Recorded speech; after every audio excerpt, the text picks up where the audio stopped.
Hi hello ಎಲ್ರಿಗೂ ನಮಸ್ಕಾರ ಸ್ನೇಹಿತರೆ. ನಿಮ್ಮ ಪ್ರೀತಿಯ ಮೈಸೂರು ಕನ್ನಡಿಗ ಯೂಟ್ಯೂಬ್ ಚಾನಲ್ಗೆ ಎಲ್ಲರಿಗೂ ಸ್ವಾಗತವನ್ನು ಕೊಡ್ತಾ ಇಂದು ನಾವು ಇದ್ದೇವೆ ಪುರಾಣ ಪ್ರಸಿದ್ಧ ಪುಣ್ಯಕ್ಷೇತ್ರವಾದ ಶ್ರೀ ಮಲೆಮಹದೇಶ್ವರ ಬೆಟ್ಟದಲ್ಲಿ. ಇಲ್ಲಿಂದ ನಮ್ಮ ಪಾದಯಾತ್ರೆ ಶುರುವಾಗ್ತಾ ಇದೆ ನಾಗಮಲೆ ಕಡೆ. ದಯವಿಟ್ಟು ಈ ಜರ್ನಿಯ ಸಂಪೂರ್ಣ ವಿಡಿಯೋನ ನಮ್ಮ ಚಾನಲ್ನಲ್ಲಿ ಕೊನೆವರೆಗೂ ನೋಡಬೇಕಾಗಿ ಕೇಳ್ಕೊಳ್ತಾ. ಮೆಚ್ಚೋದಕ್ಕೆ ಬದುಕಬೇಡ, ನಿನ್ನ ಇಚ್ಛೆ ಅಂತೆ ಬದುಕು. ಜನರು ಆ ದೇವರನ್ನೇ ಮೆಚ್ಚಲಿಲ್ಲ, ಇನ್ನು ನೀನ್ ಯಾವ ಲೆಕ್ಕ?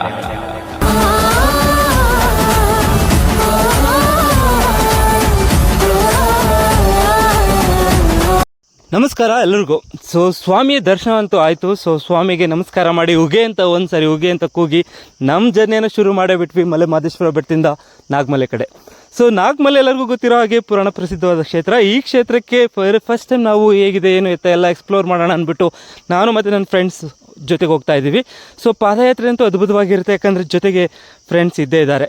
ಫ್ರೆಂಡ್ಸ್ ಇದ್ಮೇಲೆ ಆಗಲಿ ಖುಷಿ, ಫನ್, ಎವ್ರಿಥಿಂಗ್ ಇಸ್ ದೇರ್. ನನ್ನ ಜೊತೆ ಇದ್ದಾರೆ ಬಸ್ಸು, ಸಚಿನ್ ಮತ್ತು ವೇಣು. ಈ 3 ಜನರ ಜೊತೆ ಸೇರಿ ನಾನು ನೋಡ್ತೆ ನಾಗಮಲೆ ಕಡೆ. ಪ್ರಯಾಣ ಹೇಗಿರುತ್ತೆ ಏನು ಎತ್ತ ಹೋಗ್ತಾ ಇಡೀ ಜರ್ನಿಯನ್ನು ಶೂಟ್ ಮಾಡ್ತಾ ಇರ್ತೇನೆ.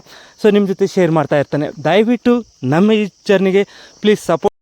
A few moments later. Friends, ನಾಗಮಲೆಗೆ ಬೇಕಾದರೆ ಬೆಟ್ಟದಿಂದ ಕೂಡ ಕಾಲ್ನಡಿಗೆಲೇ ಹೋಗ್ಬೋದು. ಇಲ್ಲ ಅಲ್ಲಿ ಅಷ್ಟು ದೂರ ಆಗೋದಿಲ್ಲ ಅಂದರೆ ಒಂದು ಪ್ರೈವೇಟ್ ವೆಹಿಕಲ್ ಒಂದು 5-6 ಕಿಲೋಮೀಟರ್ವರೆಗೆ ಹೋಗುತ್ತೆ.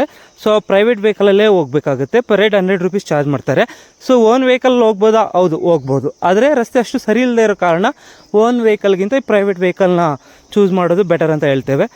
ಇಲ್ಲಿಂದ ನಾವು ಒಂದು ಇಂಡಿಗನತ್ತ ಅನ್ನೋ ಒಂದು ಹಳ್ಳಿ ಬರುತ್ತೆ, ಅಲ್ಲಿವರೆಗೂ ಕೂಡ ಈ ಒಂದು ಪ್ರೈವೇಟ್ ವೆಹಿಕಲಲ್ಲಿ ಹೋಗಬೇಕಾಗುತ್ತೆ. ಒಂದು 6 to 7 ಕಿಲೋಮೀಟರ್ಸ್ ಆಗ್ಬೋದು. ರಸ್ತೆ ಸ್ವಲ್ಪ ರಿಪೇರಿ ಇರೋದ್ರಿಂದ ಸ್ವಲ್ಪ ಕಷ್ಟ ಆಗ್ಬೋದು, ಅದಕ್ಕೆ ಓನ್ ವೆಹಿಕಲ್ ಬೇಕಾಗಿಲ್ಲ. ಇದರಲ್ಲಿ 100 ರೂಪೀಸ್ ಪರ್ ಹೆಡ್ ಚಾರ್ಜ್ ಮಾಡಿರ್ತಾರೆ. ಅಲ್ಲಿ ಹೋದ ತಕ್ಷಣ ನೀವು ಇಂಡಿಗನತ್ತ ಎಂಟ್ರಿಗೂ ಮುಂಚೆ ಒಂದು ಚೆಕ್ ಪೋಸ್ಟ್ ಸಿಗುತ್ತೆ, ಅಲ್ಲಿ ಪರ್ ಹೆಡ್ 200 ರೂಪೀಸ್ ಚಾರ್ಜ್ ಮಾಡ್ತಾರೆ ಟಿಕೆಟ್ ಅಂತ. ತಗೋಬೇಕಾಗುತ್ತೆ. ಇಲ್ಲಿಂದ ನಮ್ಮ ಪ್ರಯಾಣ ಶುರು ಆಗ್ತಾ ಇದೆ ಇಂಡಿಗನತ್ತ ಅನ್ನೋ ವಿಲೇಜ್ ಕಡೆಗೆ. A few moments later.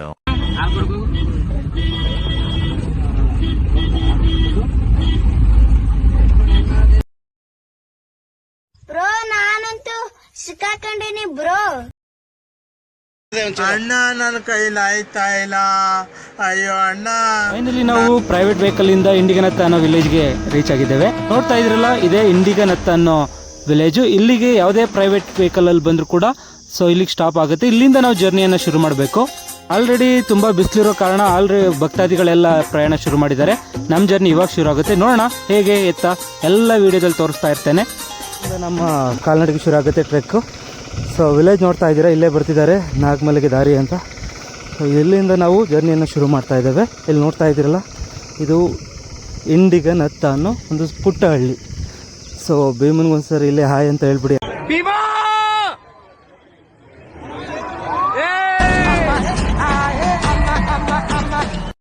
ನಮ್ಮ ಹೊಟ್ಟೆ ಎಷ್ಟು ಉರ್ಸ್ತಾವ್ರೋ ಆ ಭಗವಂತನ ನೋಡಿದ್ರೆ ಸರು ನಾಷ್ಟ ಮಾಡಬೇಕು. ನಾನು ಒಬ್ರಿಗೆ ಅನ್ಯಾಯ ಮಾಡಿಲ್ಲಣ್ಣ. ಗೈಸ್, ಅಂತೂ ಇಂತೂ ನಮ್ಮ ನಾಗಮಲೆ ಟ್ರೆಕ್ ಶುರು ಆಯಿತು. ನಾವು ಬಂದಿರೋದು ಮಾರ್ಚ್ ತಿಂಗಳಾಗಿರೋದ್ರಿಂದ ಸಖತ್ ಬಿಸಿಲಿದೆ. ಟೆಂಪ್ರೇಚರ್ ಅಂತೂ ತುಂಬ ಇದೆ, ವಾತಾವರಣ ತುಂಬ ಹಾಟ್ ಇದೆ. ಆದರೆ ಏನೂ ಮಾಡೋಕ್ಕಾಗಲ್ಲ, ಚೂಸ್ ಮಾಡಿದ್ದೀವಿ. ಬಟ್ ಭಕ್ತಿಯೊಂದಿದ್ರೆ ಬಿಸಿಲು ಮಳೆ ಎಲ್ಲ ಲೆಕ್ಕಕ್ಕಿಲ್ಲ ಬಿಡಿ. ಯಾಕಂದರೆ ನಮ್ಮ ಮಲೆಮಹದೇಶ್ವರ ಸ್ವಾಮಿಯ ಆಶೀರ್ವಾದ ಇದ್ದರೆ ಖಂಡಿತ ಈ ಜರ್ನಿ ಸಕ್ಸಸ್ ಆಗುತ್ತೆ. ವರಿ ಮಾಡೋಂಥದ್ದು ಏನಿಲ್ಲ, ಉದ್ದಕ್ಕೂ ಕೂಡ ಸಣ್ಣ ಪುಟ್ಟ ಹಳ್ಳಿಗಳು ಸಿಗ್ತಾ ಹೋಗ್ತವೆ. ಅಲ್ಲಿ ಮಜ್ಜಿಗೆ ಆಗಿರ್ಬೋದು, ಜ್ಯೂಸ್ ಆಗಿರ್ಬೋದು, ಫುಡ್ ಎಲ್ಲ ಸಿಗ್ತಾ ಇರುತ್ತೆ, ಅವೈಲೇಬಲ್ ಇದೆ. ವರಿ ಮಾಡೋ ಅವಶ್ಯಕತೆ ಇಲ್ಲ. ಶೆಲ್ಟರ್ಗಳು ಕೂಡ ಇರ್ತವೆ, ರೆಸ್ಟ್ ಮಾಡಿ ಹೋಗ್ಬೋದು. ಈ ಜರ್ನಿಲಿ ನಮ್ಮ ಫ್ರೆಂಡ್ಸ್ಗಳಿರೋದ್ರಿಂದ ಇನ್ನೂ ತುಂಬಾ ಈಸಿ ಅಂತಲೇ ಹೇಳ್ಬೋದು. ಹಿಂದ್ಗಡೆ ಬರ್ತಾ ಇದ್ದಾರಲ್ಲ ಬಸ್ಸು, ನಮ್ಮ ಗ್ರೂಪಲ್ಲೇ ಧರ್ಮರಾಯ ಇದ್ದಂಗೆ. ತುಂಬ ಒಳ್ಳೆ ವ್ಯಕ್ತಿ ಕಣ್ರಿ. ನಮ್ಮ ವೇಣುಗೆ ಬಗ್ಗೆ ಹೇಳೋಂಗೆ ಇಲ್ಲ. ಸಖತ್ ಸ್ಮಾರ್ಟ್ ಮತ್ತು ಜೀನಿಯಸ್. ಅಲ್ಲಿದ್ದಾರಲ್ಲ ಟವಲ್ ಕಟ್ಕೊಂಡು ನಮ್ಮ ಗ್ರೂಪ್ನ ಭೀಮಾ, ವಂಡರ್ಫುಲ್ ಗೈಸ್. ಟ್ರೆಕ್ಕಿಂಗ್ ಏನೋ ಒಳ್ಳೆ ಅಭ್ಯಾಸ, ಆದರೆ ಟ್ರೆಕ್ಕಿಂಗ್ ಹೆಸರಲ್ಲಿ ಪರಿಸರ ಹಾಳು ಮಾಡೋದು ದುರಭ್ಯಾಸ. ಯಾಕಂದರೆ ನಾವು ಟಯರ್ಡಾಗಿ ನೀರು ಕುಡಿತೀವಿ, ಬಾಟಲ್ಗಳನ್ನ ಯೂಸ್ ಮಾಡ್ತೀವಿ ಅಂದ್ಬಿಟ್ಟು ಅದನ್ನು ಎಲ್ಲಂದ್ರಲ್ಲಿ ಬಿಸಾಡಿದ್ರೆ ಈ ಫಾರೆಸ್ಟ್ ಏರಿಯಾಗಳಲ್ಲಿ ಪ್ರಾಣಿಗಳಿರ್ತವೆ, ವನ್ಯಜೀವಿಗಳಿರ್ತವೆ, ಅವುಗಳಿಗೆಲ್ಲ ತೊಂದರೆ ಕೊಟ್ಟಂಗೆ ಆಗಲ್ವಾ, ಪರಿಸರ ಹಾಳಾಗಲ್ವಾ? ದಯಮಾಡಿ ಇವುಗಳನ್ನು ಯಾವುದೇ ಕಾರಣಕ್ಕೂ ಈ ಥರ ಡೆಪಾಸಿಟ್ ಮಾಡಬೇಡಿ. ಅದೇ ಮಗ, ಎಲ್ಲ ತಪ್ಪುಗಳನ್ನ ಮಾಡೋರ್ ಲೈಫ್ ತುಂಬಾ ಚೆನ್ನಾಗಿದೆ. ಎಲ್ಲರೂ ಚೆನ್ನಾಗಿರ್ಲಿ ಅನ್ನೋ ನಮ್ಮ ಲೈಫ್ ಮಾತ್ರ ಕಿತ್ತೋಗಿದೆ.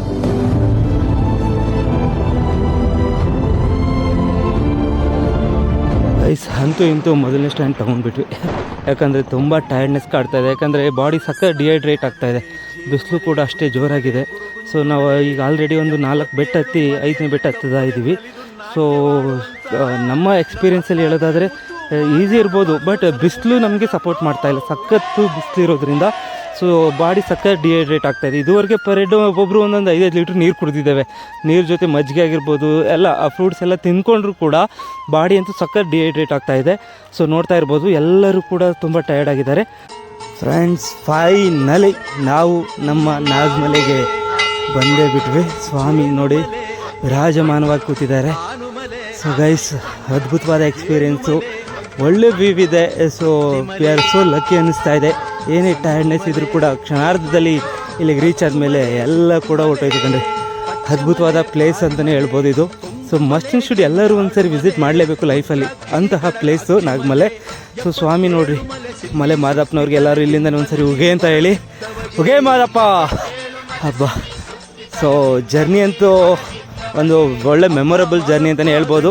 ಸೊ ಸ್ವಾಮಿಯವರ ದರ್ಶನ ಇಲ್ಲಿಂದನೇ ಮಾಡ್ಕೊಬಿಡಿ. ಎಲ್ಲರೂ ಕೂಡ ಒಂದು ನಮಸ್ಕಾರ ಮಾಡಿ.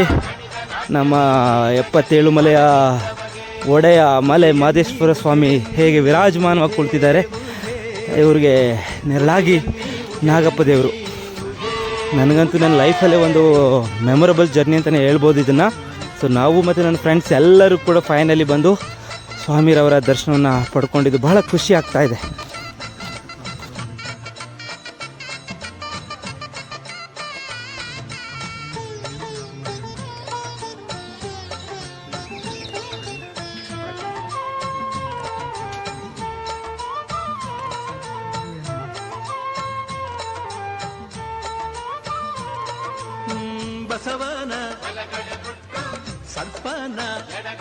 ನಿಮ್ಮ ಒಪಿನಿಯನ್ ಹೇಳಿ, ನಾಗಮಲೆ ಟ್ರೆಕಿಂಗ್ ಹೇಗೆ ಅಂತ. ನಾಗಮಲೆ ಟ್ರೆಕ್ಕಿಂಗ್ ಎಲ್ಲ ಮಾಡಿ ಬನ್ನಿ, ಮಾದಪ್ಪನ ಇಲ್ಲೂ ಒಂದ್ಸತಿ ದರ್ಶನ ಮಾಡಿ. ಧರ್ಮರಾಯ ಅವರೇ, ನೀವೇನು ಹೇಳ್ತೀರಾ ಟ್ರೆಕ್ಕಿಂಗ್ಗೆ ವ್ಯೂವರ್ಸ್ಗೆ? ಸೂಪರ್ ಅಣ್ಣ. ಇನ್ನು ಏನೋ ಬೇಕಣ್ಣ, ಇದು ತರಲಿಲ್ವೇ? ಇಲ್ಲ ಬೇಕು. ಏನಿಲ್ಲ, ಆರಾಮಾಗಿ ಬನ್ನಿ. ಸ್ಟೀಫ್ ಇದೆ, ಹಂಗೆ ಹಿಂಗೆ ಏನು ಯೋಚನೆ ಮಾಡೋದೇನು ಬೇಕಿಲ್ಲ, ನಾರ್ಮಲ್. ಏನು ಥಿಂಕ್ ಮಾಡೋದೇನು ಬೇಕಿಲ್ಲ, ಬನ್ನಿ ದೇವ್ರು ನೋಡಿ. ನಿಮ್ಗೇನು ಸುಸ್ತಾಗಿರುತ್ತೆ ಎಲ್ಲ ಹೋಗುತ್ತೆ. ಜೊತೆಗೆ ಏನಂದ್ರೆ ನೀರು, ಮೇಯ್ನ್ ನೀರು. ಸಮ್ಮರಲ್ಲಿ ನೀರು ತಗೊಂಡು ಬನ್ನಿ, ನೀರು ಕುಡೀರಿ. ಹಂಗೆ ಕಲ್ಲಂಗಡಿ ಹಣ್ಣು ಎಲ್ಲಿ ಸಿಗುತ್ತೆ ಅನ್ನೋದು ಗೊತ್ತಿಲ್ಲ. ಇವ್ರ ಆ ಕಡೆ ಕ್ಯಾಮ್ರಾ ತೋರಿಸಿ. ಬರೋ ದಾರಿನಲ್ಲಿ ಮಜ್ಜಿಗೆ, ಕಲ್ಲಂಗಡಿ ಹಣ್ಣು, ಜ್ಯೂಸು ಎಲ್ಲ ಸಿಗ್ತವೆ. ಏಲಕ್ಕಿ, ಇದು ಏನ್ ಮತ್ತೆ ಎಳ್ಳಿಕಾಯಿ ಜ್ಯೂಸು ಸಿಗುತ್ತೆ. ಎಲ್ಲ ಬರೀ ಮಾಡೋ ಅವಶ್ಯಕತೆನೇ ಏನಿಲ್ಲ. ಧೈರ್ಯ ಮಾಡಿ ಬರ್ಬೇಕಷ್ಟೇ. ಧೈರ್ಯ ಮಾಡೋದಿಲ್ಲ, ಆರಾಮ ಬನ್ನಿ. ಒಂದ್ಸಲ ನೋಡ್ರಿ ಇವರ ಜೋಶ್ ಹೇಗಿದೆ ಅಂತ. ಇವರು ಕೂಡ ನಮ್ಮ ಜೊತೆ ಟ್ರೆಕ್ಕಲ್ಲಿ ಭಾಗವಹಿಸಿದ್ರು. ಸ್ವಾಮಿ ಭಕ್ತರು ಇವರು ಹೇಗೆ ಜೋಶ್ ವ್ಯಕ್ತಪಡಿಸ್ತಾ ಇದ್ದಾರೆ.